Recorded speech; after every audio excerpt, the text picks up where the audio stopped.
Do you know who you are? Do you have an idea of who you are? And write down all the things. Who are you? Not just the physical, not just, oh, my hair's this, my body's this, but like internally. Not just your job, but who are you? What do you enjoy? Like, what is unique about you? Your own personality, your identity, your ego? Write that down. And whatever's on that list that you genuinely don't vibe with, you have to cross it out, even if it's something that's been a part of who you are your entire life. You cross it out and you replace it with something that's good for you, something that you genuinely enjoy. Hello, friends. In today's video, we're going to talk about a little something called identity and ego, and a little something called ego death. Maybe you know about it, maybe you don't know about it, but I have been having a time. I've said it before on this channel. It's really hot in here. I don't know why I decided to wear this, of all things, for this video.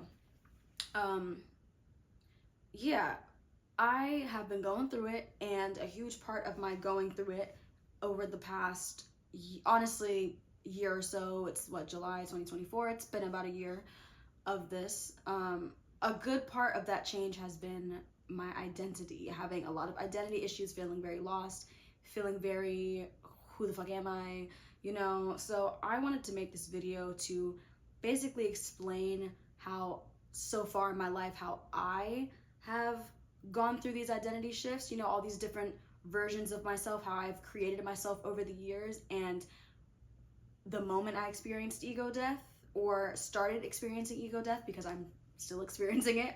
Actually, it's still happening every single day, and how I'm going through it, and what exactly I'm doing to craft who I want to be. Because in my mind, your identity is what creates your reality, right? Who you are dictates what you do and what you allow to be in your life and what you accept into your life.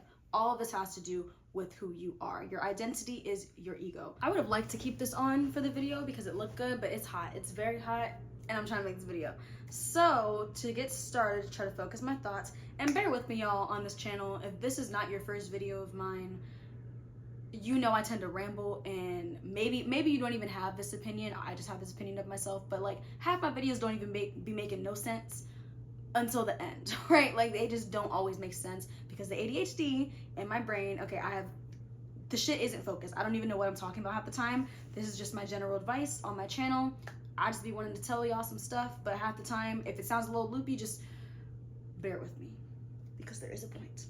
All right, so my entire life, I've been super obsessed with having this, like, this perfect version of me, right? This dream girl. I've had a dream version of myself since I was probably like 10. Even from that age, I was creating like these idealistic like lists of traits I wanted to have. Like, okay, I want this, this, and this. I'm gonna be this person. I want to talk this way, walk this way, dress this way, smell this way. You know, I've been doing that my entire life. And so when was the majority of it? I think I probably stopped really doing that in middle school, but somewhere around high school, you know, this will all have a point, I promise. Somewhere around high school is when I really got into it. I think that was like heavy in the Pinterest era, heavy in the glow up era. You know, I don't know if y'all was around for that time, but like hoe tips on Pinterest, you know, and glow up guides and all of these different things. And that era of time, me in high school specifically, high school into college, I've had these versions. Like, the note file would literally be called like Maui 2.0, Maui 3.0, Maui. I'm on like Maui 10. Like, literally, I've done each of these so many times, and it's always the same exact tips. And I think that's really hilarious because every year I try to rebrand myself, right? Because this video is about identity, I'm talking about identity here. I try to rebrand my identity, and it's always the same exact traits I want, the same exact goals I can never really hit. And the goofier part is I'm hitting most of those things, but I'll never even realize it. I say all that to say, my entire life I've had this idea of who I am, right? AKA my identity, AKA my ego, right? I've had this idea of I'm this person. Maui Kai is an actress. I'm this tall. I'm this, you know, this weight. I'm this. I have this family. These are the things I do. These are the things I like. I have had this in my mind my entire life. And it wasn't until, honestly, this whole year has been rough, but the moment it really hit was April. It was April of this year when I first encountered ego death. And I know for a fact it's ego death because this whole last year I'd been feeling so lost, right? Who I thought I was my entire life, crumbling. My identity, crumbling. right? It all started when I graduated college with a degree in finance and couldn't get a job. Okay, it was miserable. It was a miserable fucking year of unemployment and feeling like, you know, stupid. Because, like, why can't I get a job? You know, well, the economy sucks. That's why I can't get a job. But that is when my, I guess, sense of self started to change, because I had it all planned out, right? Like, I do this, and I'm gonna go to college, and I'm gonna get this job, and then I'm gonna do this and this. And when those things don't happen, how I viewed myself, I guess, started to change. And it was around then that I really started to feel lost and feel like, you know, I have no idea who I am. I have no idea what I'm doing. I'm in LA. I have these dreams and things are happening, kind of, sort of, but like not really at the same time. And like, what am I doing? What is this? It wasn't until March of this past year when I went on this, how long was I there? I went on this like month-long trip to Asia with my mom, that shit really hit the fan identity-wise, because I was feeling so paranoid. I don't even know how to explain it. The entire time I was on that trip, I felt like I was gonna die. And I didn't like actually believe that. Like, I didn't actually think like in my gut, you know, like, oh, something's gonna kill me. But at the same time, I was like, something is not right. Like, my heart was racing. Like, I had a low-key panic attack, and you know, in the Uber on the way to the airport for that first flight to China, where I went. And you know, even getting on the flight, and I went to, I think, like 5 or 6 different countries. Every flight I got on, I was just like, I'm about to die. And you know, a lot of that paranoia also was just because of all the planes in the US that have been like going down and having issues. Like, I knew I had a bunch of flights to go on in that month. I probably went on like, I think 11 flights total in that month, and they were all like long flights too, and it stressed me out. And I fly all the time, and I'm not typically stressed about flying, but that stressed me out. And that whole time I just had this feeling of like, I'm gonna die, or like something's gonna kill me. And when I finally made it back home to LA, like after the trip, something didn't feel real. I didn't feel real, right? Because I thought, or not actually thought, but I felt like I was gonna die, and I made it home. I had made it back to LA, and as my brother was driving me back from the airport, I was like, I felt like a ghost. And I know that probably sounds crazy, but like I felt like, I don't know, like something, like I literally wasn't there. I was like, I feel like I just died, and I'm like here right now. I'm observing, but I'm not really here. And it was that same week that I think I was just in the shower one time, and like a bunch of shit just clicked, like, damn, whoever I thought I was all these years, not true. Not true. My third eye opened, and suddenly ego death was initiated. And I know for a fact it was ego death, because ego death, I'm going to define it for you guys. Because ego death, according to the interwebs, is characterized as possibly having a feeling of like you're gonna die before it happens. So that whole month I was like, I'm gonna die. Don't really know why I feel that way, but I feel like something is gonna kill me.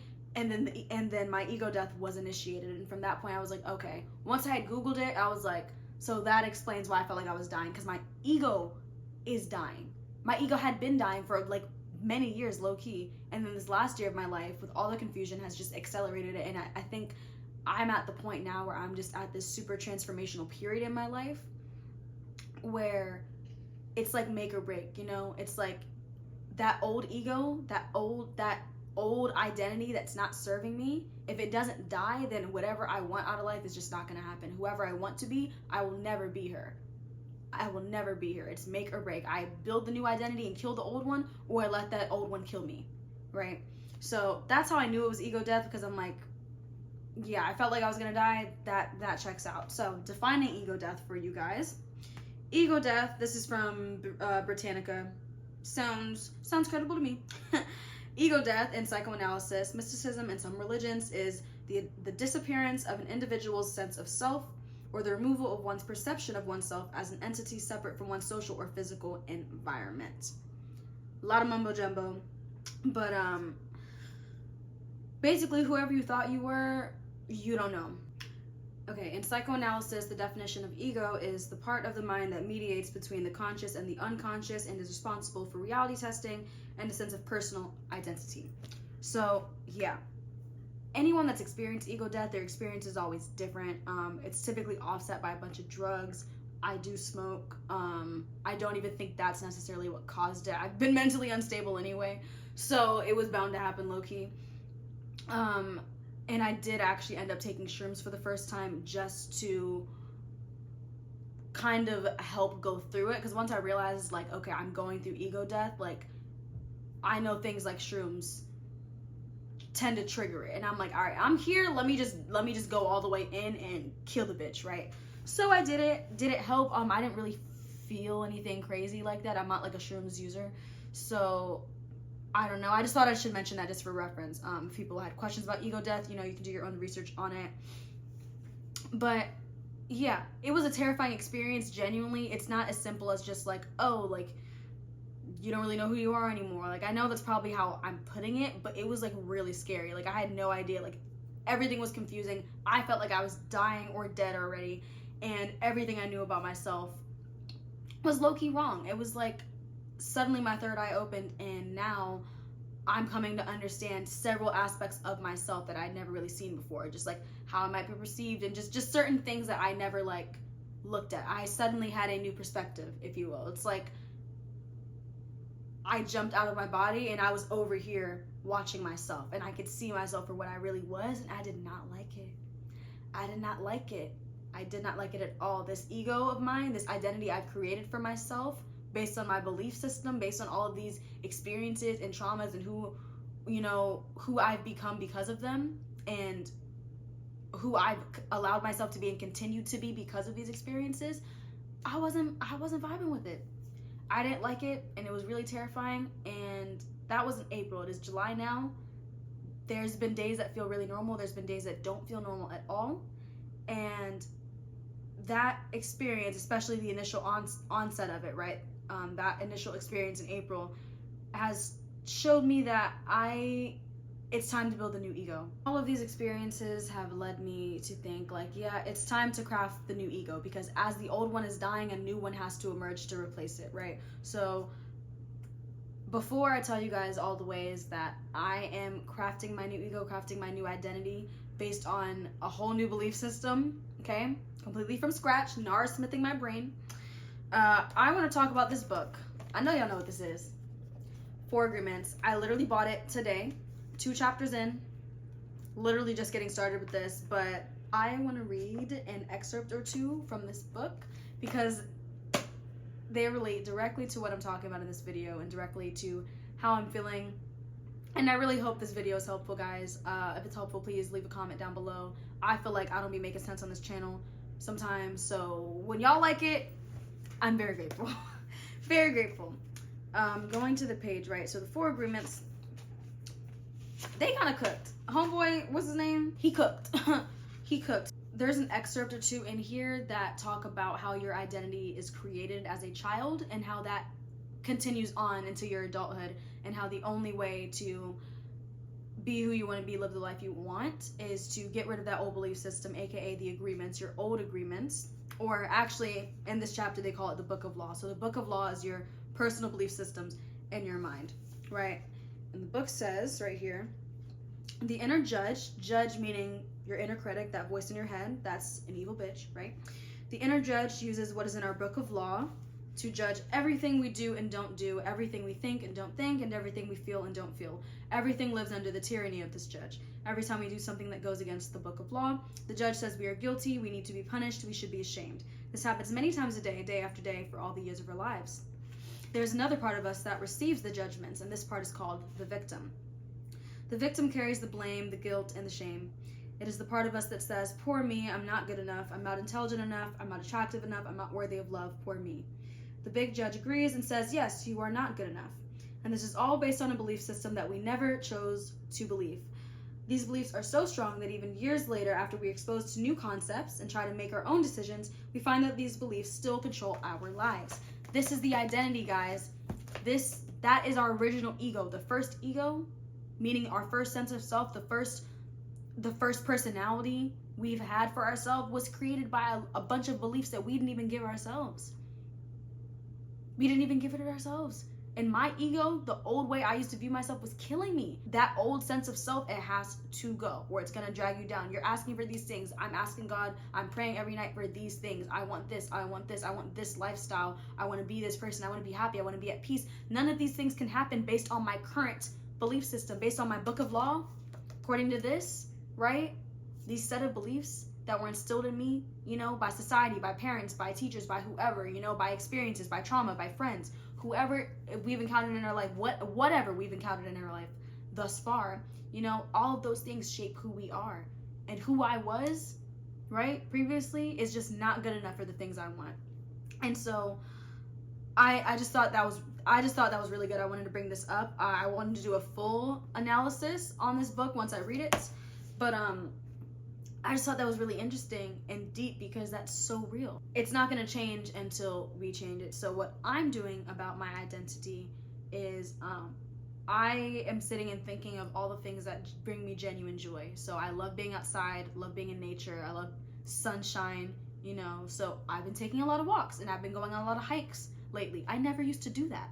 Like, I always knew I liked these things, but I didn't do them as frequently as I'm now doing them because I really want to craft my new lifestyle based on, you know, new beliefs. I'm going out of my way to do things that align with my higher self and align with the lifestyle I want, you know. So I'm eating healthy, I'm exercising more, I'm making sure I'm outside all the time. Even the kind of TV shows and stuff I watch now, like I'm tailoring my life to what I genuinely want, because as this just said, that initial book of law, those original beliefs, that's not even you. That's not even you. That first ego, your first personality, it's not even genuine. It's only but so genuine because you've had all of these other outside influences. So at some point, whether, you know, you go out and trigger your own ego death via however it's triggered, you know, do your own research, or you just get tired of your own shit, you get tired of your old identity, you get tired of your old sense of self, you have to choose your new beliefs. So whatever you believed about yourself, about your life, about your situation, about what can and can't happen to you and for you all of your life, if those beliefs do not serve what you want, you have to let them go. And it is a tough and painful process. It is so painful. It is so strange, okay? And naturally, and this book says this too, anything that disagrees with those initial beliefs is going to feel unsafe. You're going to feel unsafe and you're going to want to fall back in those old patterns, because not because you actually like those old patterns and because you genuinely identify with those patterns, but those patterns, you identify with them because they've been instilled in you for a long time. So it's going to be hard. It's going to be hard to rewire your brain, but if that is something you want, then I suggest you do it. Go out, read a book, you know, go out and swim in the ocean and do whatever thing that you've low-key always wanted to do but somehow didn't do because it just wasn't you. And check your identity. Write a list. That's my homework for you guys at the end of this video. If this helps you, then I would go in a journal page, you know, plug my journal, 2024 glow up guide, how to get your shit together, comprehensive interactive journal. It's pretty cool. Get a journal like this one, or any journal, piece of paper, something, or just sit in your bed and think, who am I? Do you know who you are? Do you have an idea of who you are? And write down all the things. Who are you? Not just the physical, not just, oh, my hair's this, my body's this, but like internally. Not just your job, but who are you? What do you enjoy? Like, what is unique about you? Your own personality, your identity, your ego? Write that down. And whatever's on that list that you genuinely don't vibe with, you have to cross it out, even if it's something that's been a part of who you are your entire life. You cross it out and you replace it with something that's good for you, something that you genuinely enjoy. Hope this was helpful. Kind of rambled. IDK, but see you on the next video. Bye.